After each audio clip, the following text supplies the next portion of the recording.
Structure of nucleus. Nucleus के structure बारे में अब तक लोगों को ये पता था कि जो न्यूक्लियस है उसके अंदर पॉजिटिव चार्ज रहता है। प्रोटॉन की खोज रदरफोर्ड ने कर दी थी, लेकिन न्यूट्रॉन की खोज नहीं हुई थी, और इसलिए उस समय स्ट्रक्चर क्या होगा न्यूक्लियस का, इसके बारे में ये कल्पना की गई कि इसके न्यूक्लियस में इलेक्ट्रॉन और प्रोटॉन होते हैं। प्रोटॉन के होने से इसका जो टोटल मास है वो कंप्लीट हो जाता है, और चूंकि अगर उसके नाभिक में इलेक्ट्रॉन और प्रोटॉन हों तो जो उसका जो नेट चार्ज होगा वो दोनों के डिफरेंस के बराबर होगा। ये कल्पना की गई जिसे आप कहते हैं प्रोटॉन इलेक्ट्रॉन थ्योरी। ये न्यूट्रॉन की पहली थ्योरी आई। उदाहरण के तौर पर मान लीजिए हमारे पास हीलियम है 2He4। अब 2He4 में इसका मास जो हो वो होना चाहिए 4, तो इलेक्ट्रॉन का मास तो नेग्लिजिबल है, इसलिए इसका जो न्यूक्लियस है इसके न्यूक्लियस में 4 प्रोटॉन हैं और 2 इलेक्ट्रॉन हैं। इलेक्ट्रॉन 2 और 4 प्रोटॉन, इसलिए इसका चार्ज तो हो गया 2, पूरा हो गया, और इसका मास 4 होना चाहिए, 4 मास है, चूंकि इसका मास नेग्लिजिबल है। तो ये कुछ दिनों तक ये कल्पना रही कि इसके नाभिक में इलेक्ट्रॉन्स और प्रोटॉन्स होते हैं, क्योंकि तब न्यूट्रॉन्स की खोज नहीं हुई थी। लेकिन ये इसका यहाँ पर इलेक्ट्रॉन का होना ये वेरीफाई नहीं हो पाया, क्योंकि अगर इलेक्ट्रॉन यहाँ हो तो रेडियो एक्टिविटी में जो बीटा किरणें निकलती हैं उनकी ऊर्जा 100 मिलियन ट्रांसपोर्ट होनी चाहिए, लेकिन इतनी नहीं होती, बहुत ही कम होती है, 2-3। इसीलिए ये इलेक्ट्रॉन तो यहाँ हो नहीं सकता। दूसरा, इसका जो एंगुलर मोमेंटम है वो भी इलेक्ट्रॉन के एंगुलर मोमेंटम के बराबर नहीं। इसका जो मैग्नेटिक मोमेंट है वो भी कम होता है, और इसलिए किसी भी तरह से ये सिद्ध न हो पाया कि इसके अंदर इलेक्ट्रॉन्स होते हैं। इसलिए आगे चल करके फिर चैडविक ने जब न्यूट्रॉन की खोज कर दी तो ये बात स्पष्ट हो गई कि इसके नाभिक के अंदर 2 पार्टिकल्स हैं, न्यूट्रॉन्स एंड प्रोटॉन्स। तो किसी भी पदार्थ के नाभिक के अंदर 2 पार्टिकल्स होते हैं, न्यूट्रॉन्स एंड प्रोटॉन्स। इसका मास इससे थोड़ा ज़्यादा होता है, और इस प्रकार टोटल जो मास हुआ नाभिक का वो हो गया N+P, and this is represented by A। This is known as mass number. Neutrons plus protons is known as mass number. Neutrons और प्रोटॉन्स को हम कलेक्टिवली न्यूक्लियन कहते हैं। न्यूक्लियन मीन्स न्यूट्रॉन या प्रोटॉन या न्यूट्रॉन प्रोटॉन दोनों। Nucleon माने नाभिक के अंदर रहने वाला कण। तो ये जो न्यूक्लियनों का संख्या होती है total, that is known as A, यानी एटॉमिक मास नंबर। अब ये जो हमारा न्यूक्लियस है, इस न्यूक्लियस के बारे में थोड़ी सी जानकारी, थोड़ा सा इसका अध्ययन, और फिर इसके बारे में और चीज़ें, कैसे इसके अंदर ये रहते हैं, कौन सा बल इनको बांध कर रखता है। पहली चीज़ तो इसका शेप क्या होगा। शेप के बारे में ये कल्पना है कि जो न्यूक्लियस होता है जनरली दैट इज स्फेरिकल। बहुत ज़्यादा 10% तक वो स्फेरिकल से डाइवर्ट हो सकता है, लेकिन ज़्यादातर वो स्फेरिकल रहता है। अब इसका आकार कितना होगा, साइज़ क्या होगी। साइज़ के बारे में the volume of the nucleus is directly proportional to the number of nucleons. Number of nucleons means A, that is N+P। तो the volume B directly proportional to the number of nucleons, यानी mass number of the nucleus. Volume is represented by 4/3 pi r cube proportional to A, where A is the radius of the nucleus, and therefore R is equal to A to the power 1/3. We can write it as R is equal to R0 A to the power 1/3 Fermi. Fermi means 10 to the power -15 metre.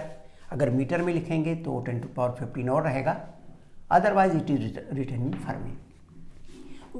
Where R0 is a constant.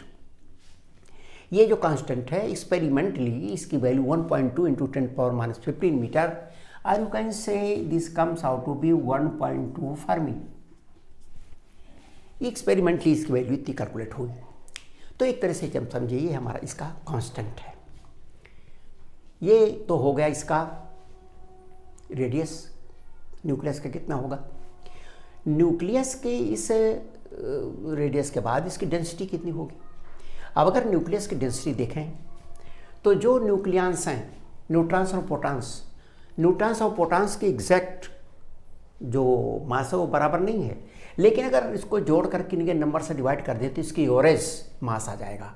तो अगर M is the average mass of the nucleons, nucleons के का average mass अगर यम है और इसके अंदर जो मास नंबर है वो ये है, the total mass of the nucleus is equal to M A. तो M A is the mass of the nucleus, mass upon the volume, M A upon 4/3 pi R cube. ये 3 ऊपर चला जाएगा तो 3 एम ए अपॉन 4 पाई, और we know that R is equal to R0 to the power by 3, तो power 0 इसकी power 3 है, तो इसलिए इसकी पावर 3 हो जाएगा, लेकिन इसकी पावर 3 करेंगे तो ए रह जाएगा, ए से कट जाएगा। तो जो डेंसिटी आती है वो न्यूक्लियस के that comes out to be 3m upon 4 pi R0 cube. यहाँ ध्यान देने की बात है कि इसमें सभी चीज़ कांस्टेंट है। 3 is constant, 4 pi is constant, m is constant and R0 is constant. इसका मतलब हुआ कि जितनी भी न्यूक्लियस हैं उनका जो उसकी डेंसिटी है independent of the mass number, वो उनके द्रव्यमान पर निर्भर नहीं करती, वो फ्री है और उसका मान लगभग बराबर होता है। सभी के जो न्यूक्लियस है उनकी सबकी जो डेंसिटी है वो लगभग बराबर होती है। अब यहाँ जो हम लोगों ने ये फार्मूला देखा R0 R equal to R0a/3, कभी कभी इस फार्मूले पर आधारित छोटे छोटे क्वेश्चंस भी आते हैं। मान लीजिए एक छोटा सा क्वेश्चन हमारे पास है,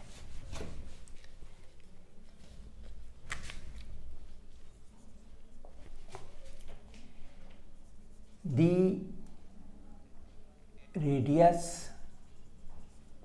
of nucleus of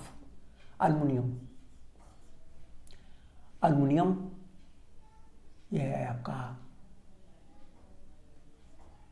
27 is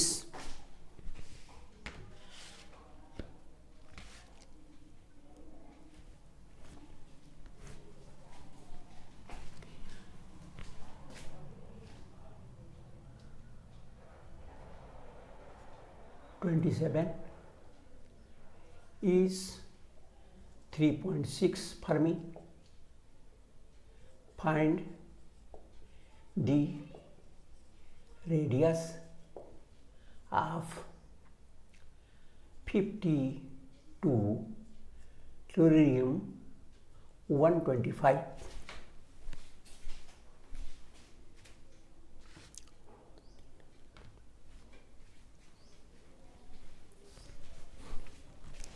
ये हमको ज्ञात करनी है, रेडियस ऑफ ने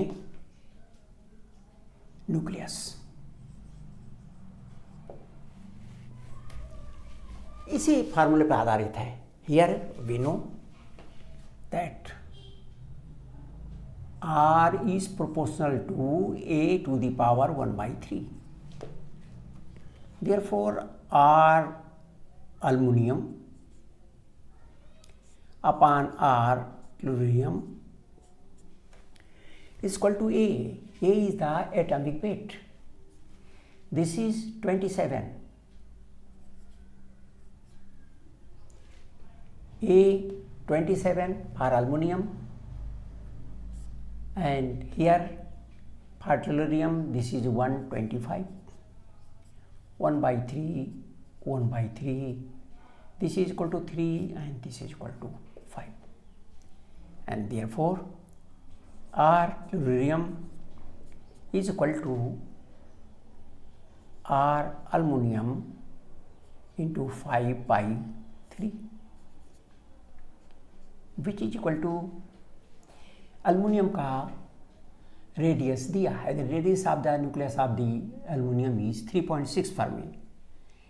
3.6 fermi into 5/3 which is equal to 6.0 Fermi.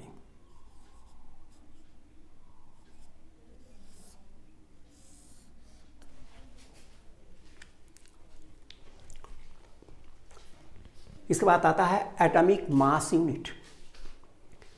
जो यूनिट है मास की, बड़ी से बड़ी यूनिट भी है और छोटे से छोटी यूनिट भी है। बड़ी से बड़ी यूनिट तो हम टन का प्रयोग करते हैं, कुंटल का प्रयोग करते हैं, किलोग्राम का प्रयोग करते हैं। लेकिन सबसे छोटी यूनिट जिसमें हम जो एटॉमिक पार्टिकल्स हैं या इनका मास नापते हैं, that is known as atomic mass unit या simply we say is unit. Atomic mass unit. Atomic mass unit is 1/12 of the mass of the carbon C612 atom. Carbon 12 के एक atom के 12वें भाग को हम एटॉमिक मास यूनिट कहते हैं। तो 1/12, अब चूंकि 12 ग्राम में कुल n एटम्स होते हैं, यानी 6.02 इंटू 10⁻23, और इसलिए एक जो एटम होगा उसका मास कितना होगा 12/n। 12 से 12 कट गया, 1/n, and this is equal to 1.66 into 10⁻24 gram, और we can say that one atomic mass unit is 1.66 into 10⁻27 kilogram. ये एक एटॉमिक मास यूनिट का किलोग्राम में मान है, और हम इसी से डिवाइड कर दें तो जो भी पार्टिकल्स हैं, छोटे पार्टिकल्स हैं, उनका मास एटॉमिक मास यूनिट में आ जाएगा। अब energy equivalence of one atomic mass unit, अगर एक एटॉमिक मास यूनिट का जो मास है that is converted to energy, कितनी एनर्जी हमको प्राप्त होगी। अगर एक एटॉमिक मास यूनिट का मैटर या जो पदार्थ है that is converted to energy, तो ये जो एनर्जी, ये आइंस्टीन्स मास एनर्जी रिलेशन, इसका इस्तेमाल करेंगे। This is equal to delta is equal to delta mc²। हम एक एटॉमिक मास यूनिट का निकाल रहे हैं 1.66 इंटू 10⁻27, 3 इंटू 10⁸ मीटर स्क्वायर। ये जूल में आएगा क्योंकि किलोग्राम में है और ये मीटर पर सेकंड में है। इसको 1.6 इंटू 10⁻19 जूल पर इलेक्ट्रॉन वोल्ट अगर भाग दे दें तो इसकी वैल्यू आती है वो 1931 into 10⁶ electron volt. This is equal to million electron volt, therefore we can write it 931 million electron volt. तो एक एटॉमिक मास यूनिट की जो एनर्जी हमको प्राप्त होगी, अगर वो पूरा का पूरा एक atomic mass unit matter is converted to energy, तो हमको इतनी एनर्जी प्राप्त होती है 931 मिलियन इलेक्ट्रॉन वोल्ट। इतनी एनर्जी हमें प्राप्त हो जाएगी। इसका मतलब ये हुआ कि अगर इतनी एनर्जी डिस्ट्रॉय हो तो हम इतना मास प्राप्त कर सकते हैं, या इतना मास अगर डिस्ट्रॉय हो जाए, कन्वर्ट हो जाए एनर्जी में, तो इतनी एनर्जी हमको मिल सकती है। तो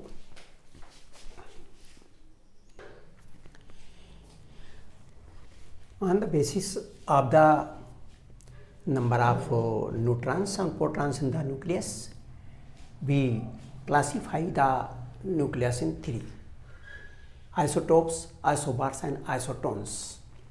Isotopes are isoprotons where protons are equal. एक ही पदार्थ के न्यूक्लियाई जिनके जो protons are equal but their masses are different, they are called isotopes. For example, hydrogen has got 3 nuclei. One is 1H1 simple hydrogen, 1H2 deuterium और tritium.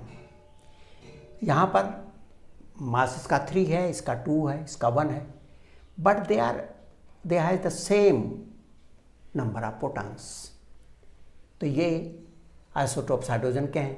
Similarly here neon masses are 20, 21, 22 means the neutrons are changing but the protons are equal. Here in the case of the oxygen the protons are equal but neutrons change and therefore their atomic mass number changes, 16 here, 17 here or 18 here. These are isotopes where the nucleons are equal. Total number of the nucleons are equal. They are called isobars. Isobars where nucleons are equal. They are different nuclei. Different. यहाँ तो ये एक ही हैं, केवल उनके मास बदलते हैं, इसलिए उनके जब एटॉमिक नंबर उनके एक हैं तो वो एक ही प्रकार के एटम्स हैं या एक ही प्रकार के न्यूक्लियस हैं। लेकिन अगर इनके ये बदल जाए तो न्यूक्लियस बदल गया, किसी दूसरे पदार्थ का हो जाएगा। जैसे यहाँ पे there masses are equal but they are different, this is helium and this is hydrogen, but masses are equal and therefore they are called isobars. Here this is nitrogen, this is carbon, their masses are equal. But जो material है, elements है, different है, लेकिन उनके masses बराबर हैं। यानी number of protons and neutrons are equal. Here also this is a fluorine, this is oxygen, 17 the masses, but the protons are 8 and here protons are 9.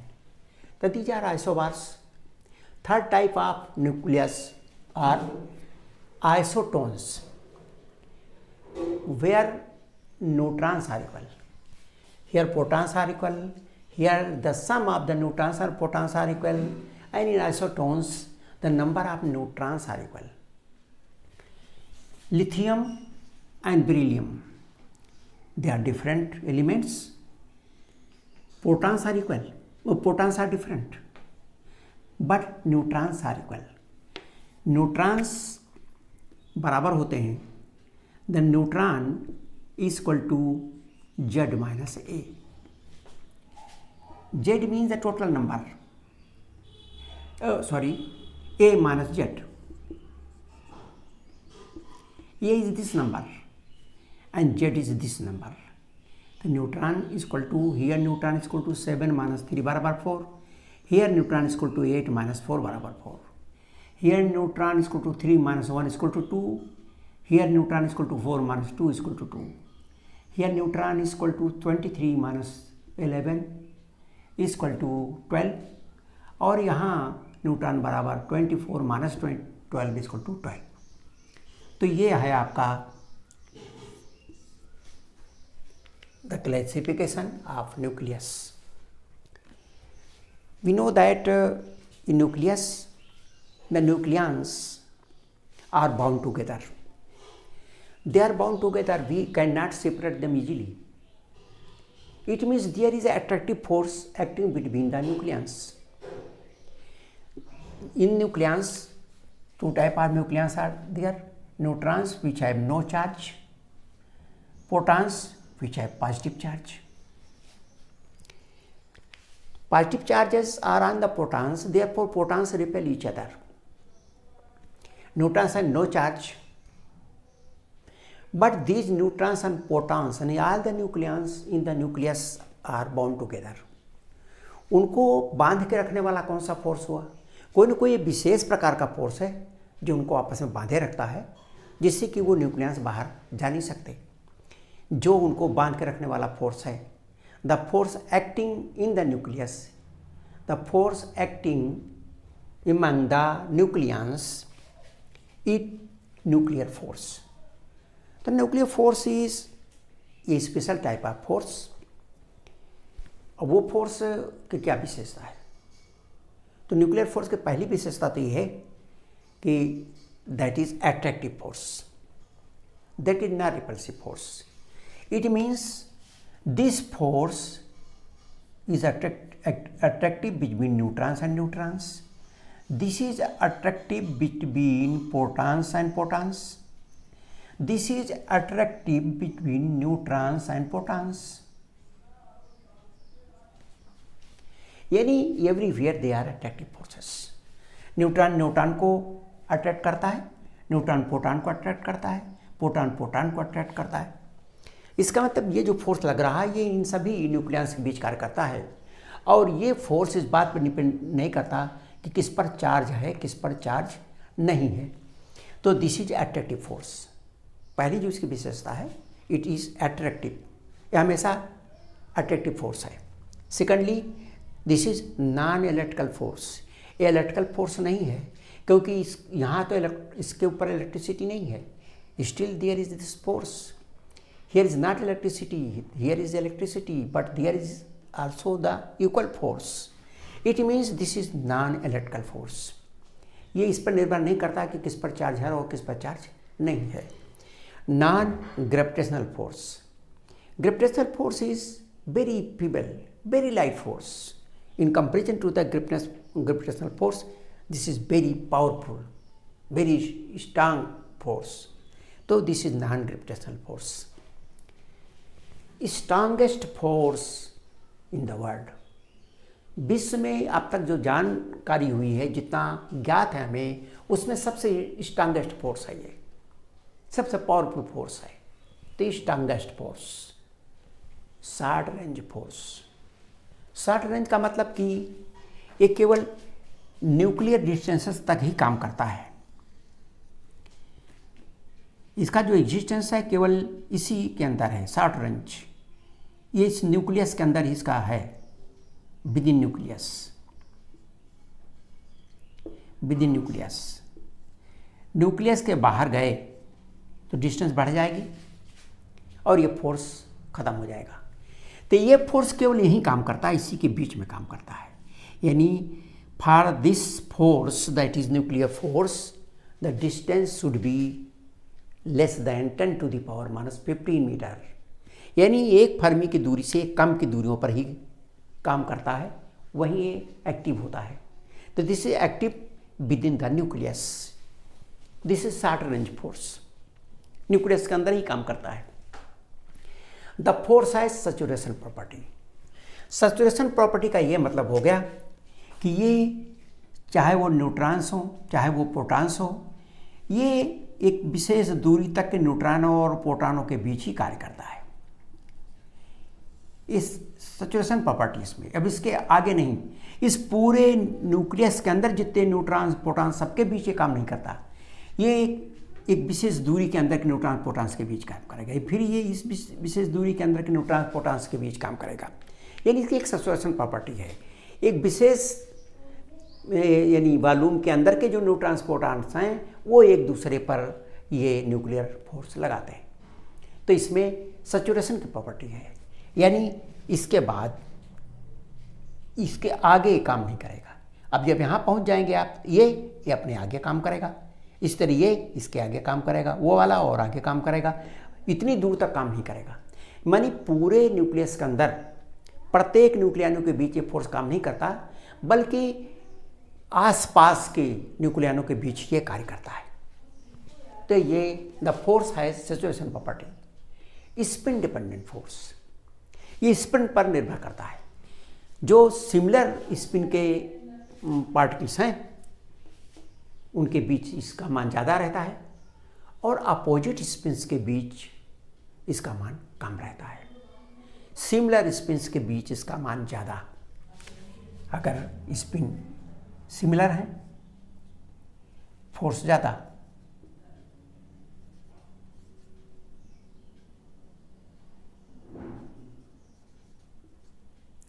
अगर ये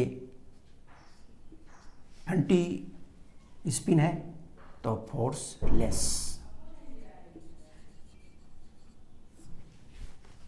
तो ये है स्पिन डिपेंडेंट फोर्स, स्पिन पर निर्भर करता है.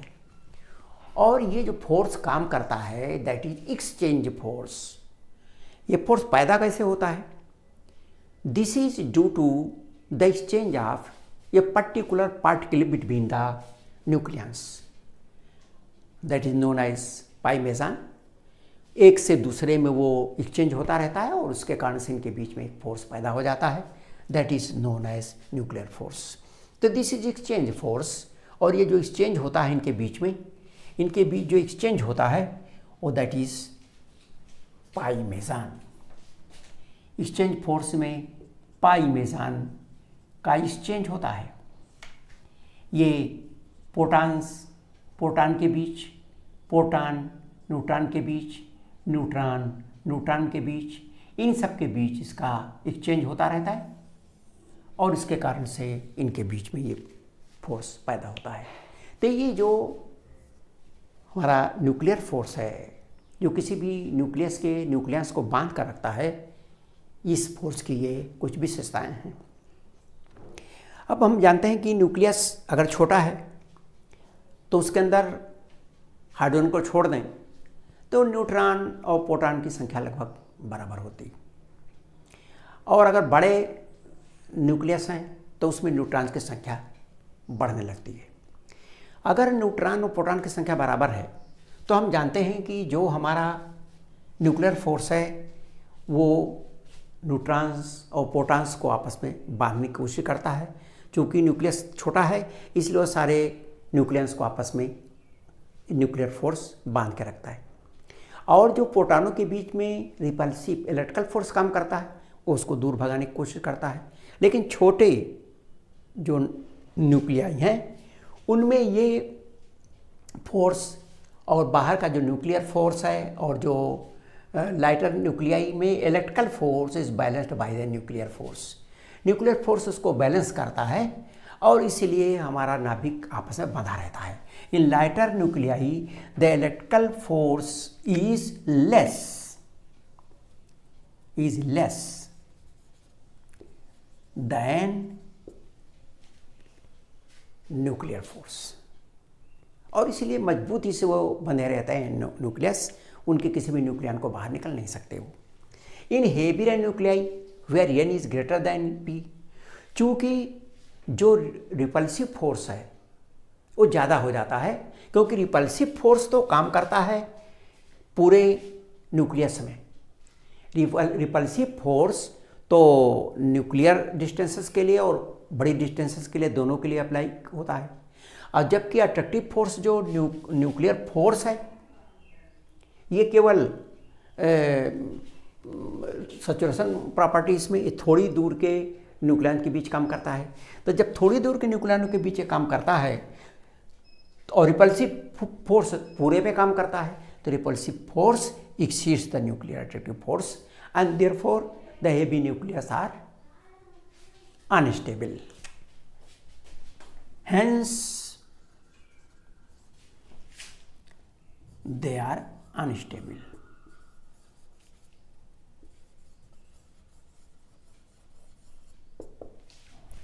और इसीलिए जो बड़े न्यूक्लियाई होते हैं वो टूटते रहते हैं अपने आप, जिसको कहते हैं हम रेडियो एक्टिविटी। तो रेडियो एक्टिविटी होने का ये कारण है कि जो हेवी न्यूक्लियाई हैं उनके अंदर जो repulsive force between the protons लग रहा है और वो जो अट्रैक्टिव फोर्स न्यूक्लियर फोर्स लग रहा है उससे एक्सीड कर जाता है, ज़्यादा हो जाता है और इसलिए वो अपने आप वो अनस्टेबल रहते हैं और वो अपने आप टूटते रहते हैं।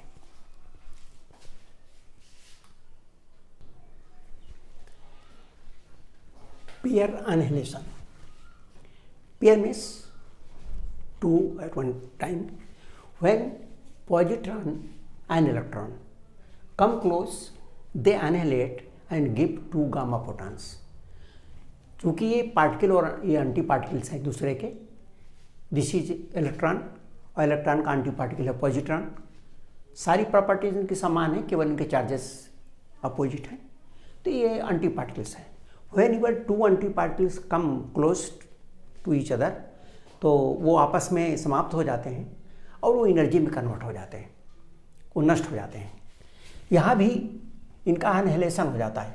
Positrons and electrons come close, they annihilate and give two gamma photons, यानी गामा एनर्जी में कन्वर्ट हो जाते हैं।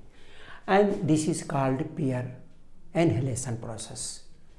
इस प्रक्रिया को हम एनहिलेशन प्रक्रिया कहते हैं। This is positron, this is electron, when they come close to one another, ये आपस में कंबाइन होके ख़त्म होकर एनर्जी में कन्वर्ट हो जाते हैं, टोटल एनर्जी बन जाती है। तो 2 गामा फोटॉन्स हमें इसमें प्राप्त होते हैं, which is known as pair annihilation. ठीक इसी की एक उल्टी प्रक्रिया है, पेयर प्रोडक्शन। यहाँ पेयर एनहिलेशन, यहाँ पेयर प्रोडक्शन, द सेम, बिल्कुल इसी की उल्टी प्रक्रिया है कि when gamma photon falls on a heavy nuclear, एक हेवी न्यूक्लियस पर अगर गामा फोटॉन गिरता है तो गामा फोटॉन की ऊर्जा इतनी होनी चाहिए 1.02 मिलियन न्यूटन वोल्ट्स। अगर इससे ज़्यादा ऊर्जा रहेगी 1.02 मिलियन न्यूटन वोल्ट्स है गामा फोटॉन की, तो किसी भी हेवी न्यूक्लियस पर अगर वो गिरता है तो उसमें एब्जॉर्ब हो जाएगा और पॉजिट्रॉन और इलेक्ट्रॉन को प्रोड्यूस कर देगा, पैदा करेगा। तो positron and electron pair is produce, दोनों का ये जोड़ा उत्पन्न हो जाता है। लेकिन इसके लिए कंडीशन है कि the energy of the gamma photon must be more than 1.02 million Newton volt.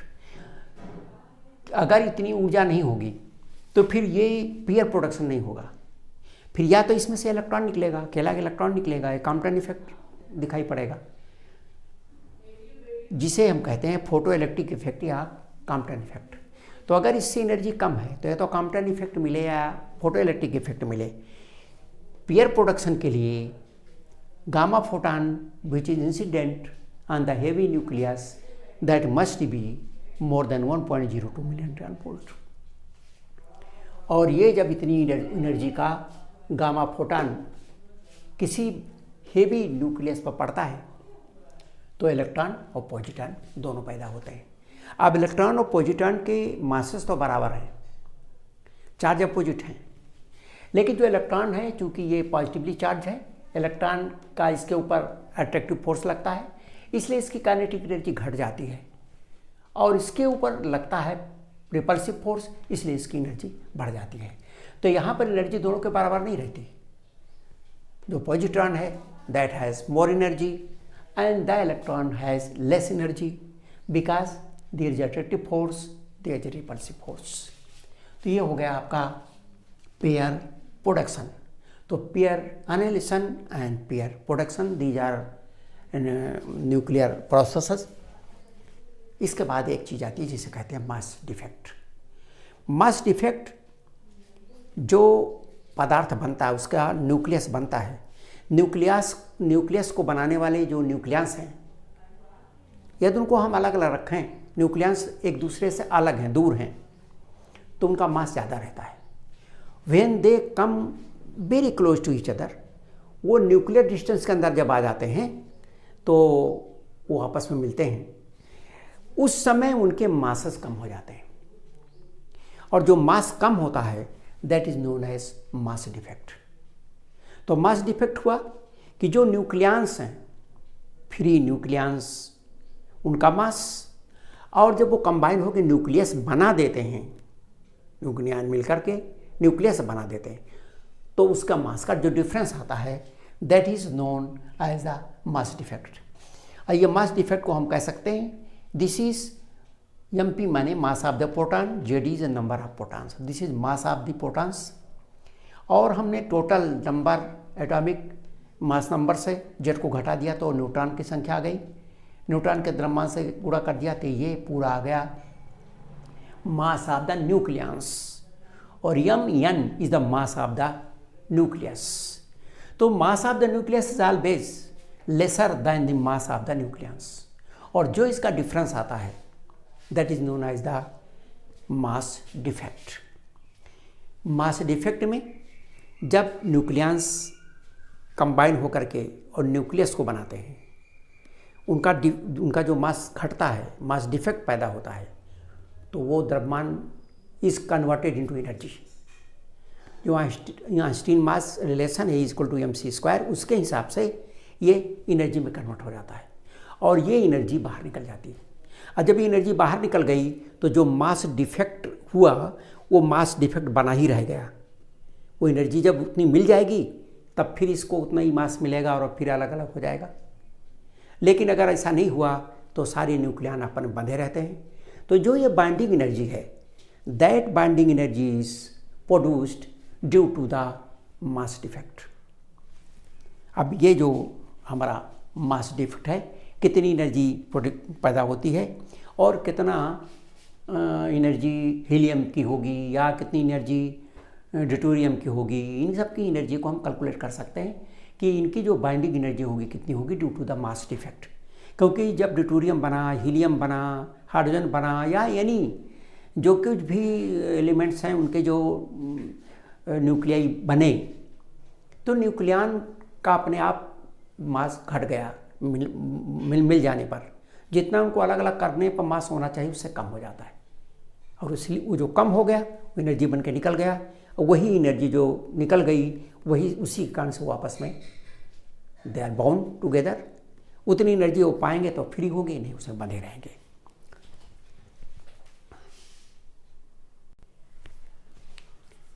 Binding energy of nucleus. Binding energy जो न्यूक्लियस के न्यूक्लियस आपस में बंधे हैं उसकी बाइंडिंग एनर्जी कितनी है। हमें जानते हैं कि बाइंडिंग एनर्जी पैदा होती है जो उनमें मास डिफेक्ट पैदा होता है। तो यदि हमको ये पता हो कि न्यूक्लियस का कितना मास है और फिर न्यूक्लियस का कितना मास है, तो वो न्यूक्लियस से अगर न्यूक्लियस को घटा दें तो जितना मास डिफेक्ट आएगा उसी को उसके इक्विवेलेंट जो एनर्जी होगी दैट इज बाइंडिंग एनर्जी। तो एक तरह से बाइंडिंग एनर्जी क्या हुई, बाइंडिंग एनर्जी उनको बांध कर रखी है, अर्थात उतनी एनर्जी मिल जाए तो वो सब सेपरेट होकर इन्फिनिटी पे चले जाएं। तो the minimum energy required to separate the nucleus to infinity is binding energy. उनको सेपरेट करके अगर हम इन्फिनिटी तक फ्री कर दें तो जितनी मिनिमम एनर्जी की जरूरत पड़ेगी दैट इज बाइंडिंग एनर्जी। अब ये बाइंडिंग एनर्जी कितनी है, जब न्यूक्लियन इकट्ठे होकर न्यूक्लियस बना तो जितना मास डिफेक्ट आया उसी की एनर्जी ही है जो बाइंडिंग एनर्जी है। उतने देने पर फिर न्यूक्लियस बाहर हो जाएंगे। तो अगर डेल्टा mc² जो आइंस्टीन मास रिलेशन को लगाएं तो ये ZeMP ये तो हो गया mass of the proton, mass of the neutron, ये मास ऑफ द न्यूक्लियस हो गया और ये मास ऑफ द न्यूक्लियस हो गया, ये मास डिफेक्ट हो गया डेल्टा m और इसको c² से गुणा कर दें तो अपने आप बाइंडिंग एनर्जी हमें ज्ञात हो जाएगी। ये तो हो गया हमारा बाइंडिंग एनर्जी क्या है। अब आता है न्यूक्लियर डिसइंटीग्रेशन। जो नाभिक है वो हमने बताया कि नाभिक बहुत बड़े बड़े रहते हैं, टूटते भी रहते हैं। कभी नाभिक को बाहर से बमबारी करके तोड़ दिया जाता है, कभी छोटी नाभियाँ जुड़ करके बड़ी नाभियाँ बन जाती हैं। तो 3 प्रकार की न्यूक्लियर प्रोसेस हैं। एक है न्यूक्लियर डिसइंटीग्रेशन। डिसइंटीग्रेशन का मतलब छोटे छोटे पार्ट में टूटना। When nuclei is broken into small particles, कि उस चाहे आर्टिफिशियली उसको तोड़ें, उसको न्यूट्रॉन या किसी चीज़ की बमबारी करें, या वो अपने आप टूट जाए जैसे नेचुरली होता है, रेडियो एक्टिविटी में होता है, अपने आप अल्फा और बीटा कणों में टूटता रहता है। तो इस प्रकार की जो क्रिया होती है उससे हम न्यूक्लियर डिसइंटीग्रेशन कहते हैं। Nuclear fission. न्यूक्लियर फिशन कहते हैं कि जब कोई हेवी न्यूक्लियस और वो 2 लगभग बराबर भागों में टूट जाए, कंपेरेबल पार्ट्स में टूट जाए।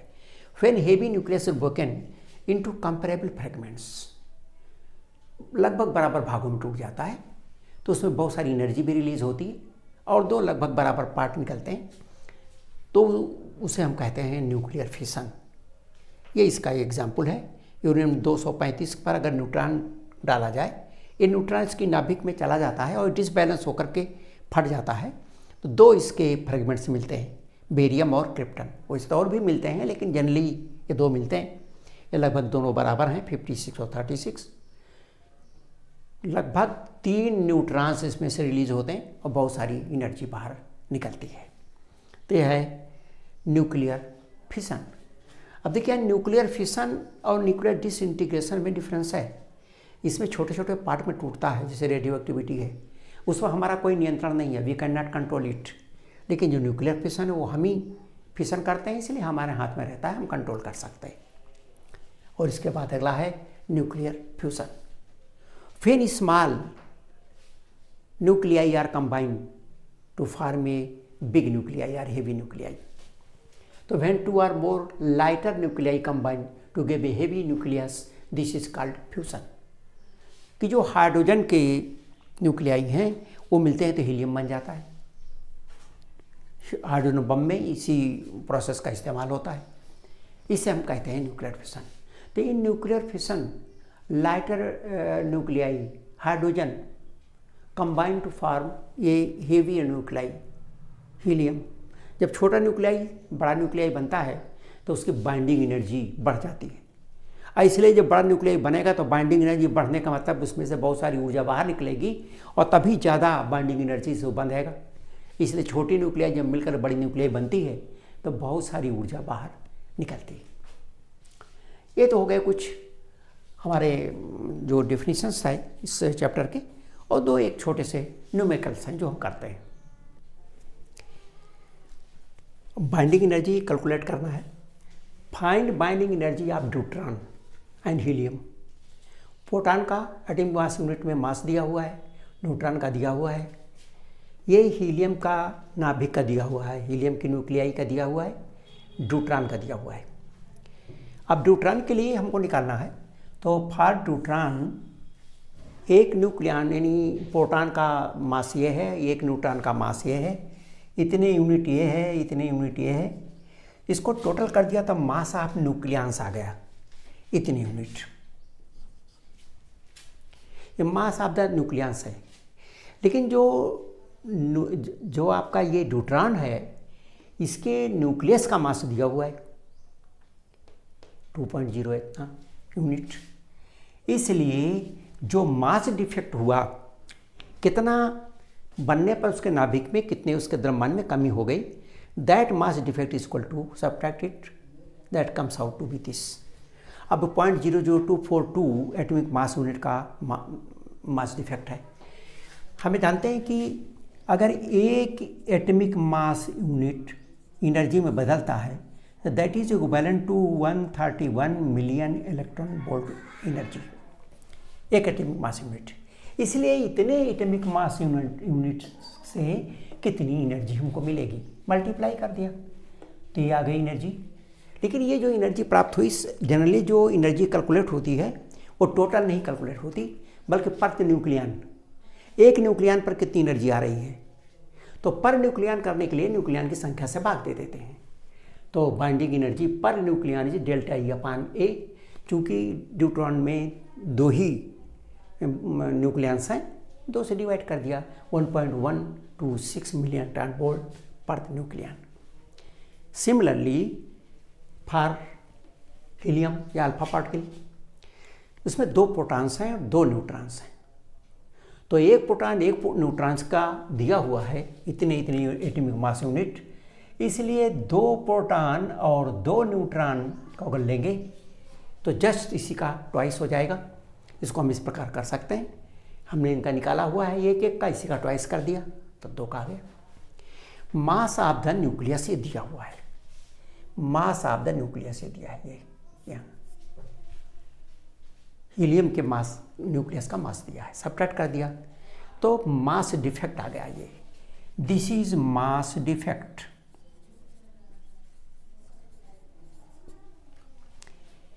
और इसलिए कितने के इक्विवेलेंट होगी, कितनी एनर्जी हमको मिलेगी, इतनी एनर्जी के इक्विवेलेंट है ये। There are 4 nucleons and therefore binding energy per nucleon, इसको 4 से डिवाइड कर दिया, 7.07 million ton volt per nucleon. This is the binding energy per nucleon for alpha particles. अब ये इतना आया, ये जो इसकी वैल्यूज दी हुई हैं इसके बेस पर आया। अगर इसकी वैल्यूज कुछ और दी होंगी, थोड़ी बहुत डिफरेंस होगा तो इसका मान भी थोड़ा बहुत डिफरेंस हो जाएगा। But this is the way how to solve. कभी कभी एटॉमिक मास यूनिट में नहीं दिया रहता, अगर एटॉमिक मास यूनिट में नहीं दिया हुआ है तो किलोग्राम में दिया होगा, तो डायरेक्ट हम फिर फार्मूले का इस्तेमाल करेंगे कि जो डेल्टा ई होगी वो बराबर हो जाएगा किलोग्राम में डेल्टा एम निकाल लेंगे क्योंकि किलोग्राम में दिया है, और फिर किसी स्क्वायर से गुणा करके हम इस एनर्जी की हम गणना कर लेंगे। तो ये भी इसके तरीके हैं। तो ये तो हो गया कि जो हमारा स्ट्रक्चर ऑफ न्यूक्लियस है उससे संबंधित, या इसके पहले स्ट्रक्चर ऑफ द एटम था उससे संबंधित, ये दोनों के ही चैप्टर हैं लगभग, तो ये इससे संबंधित हो गया। क्योंकि अभी परीक्षाओं का कोई पता नहीं है, धीरे धीरे इसकी तैयारी करते रहेंगे, लेकिन ये शॉर्ट में है कि इतना ही हमको इसमें लगभग पढ़ना है। That is all.